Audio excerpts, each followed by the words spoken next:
All right, we are talking about evolution. In the second section of this, we're looking at arguments for evolution that are outdated and often illogical.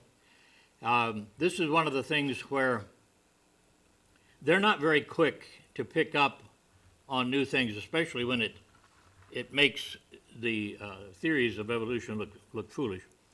But this one is, our second one, the vestigial organs. Vestigial. The only one I could think of was appendix.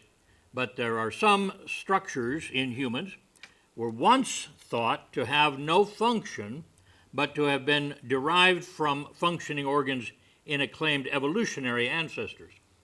That as evolution just cast about and tried this thing and tried that thing, for a while it worked, and then the next one didn't need that organ, so it just kind of wasted away.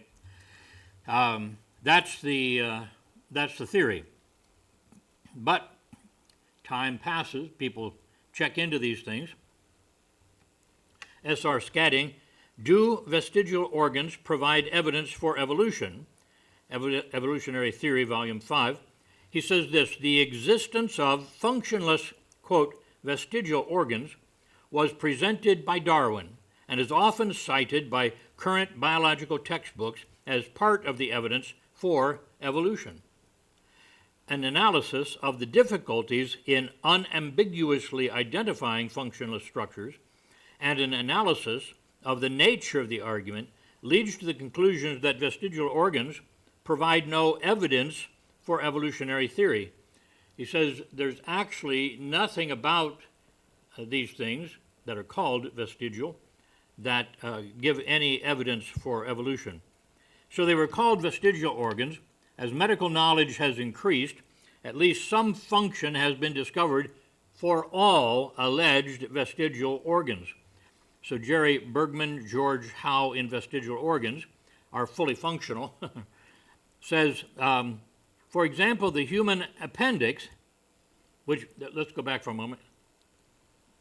You see on the picture, yeah.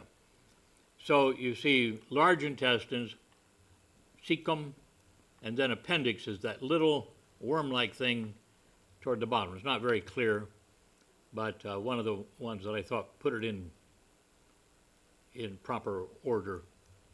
So that's what you look like if you opened up your skin there, except for the bleeding that you'd be doing. But there at the very end. All right, now going on, he says the knowledge of it says where am I?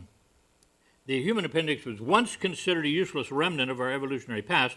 The appendix plays a role in antibody production. This is the thing that fights against foreign bodies. Protects part of the intestine from infections and tumor growth. Gordon McCarty in the appendix, Gastroenterology, Volume 4, says the appendix is not generally credited with substantial function. However, current evidence tends to involve it in the immunologic mechanism, as we said before, antibodies and protection. N. Roberts, does the appendix serve a purpose in any animal? Scientific American Magazine, 2001. Thus, although scientists have long discounted the human appendix as a vestigial organ, a growing quantity of evidence indicates that the appendix does, in fact, have a significant function as a part of the body's immune system. So the appendix safely stores good bacteria. You understand about good bacteria, bad bacteria. The good bacteria is, if I take probiotics daily, so I keep the good guys fighting against the bad guys, and that can replenish the intestines following bouts of diarrhea, for example, where all the good guys and the bad guys get washed out. This will supply that back.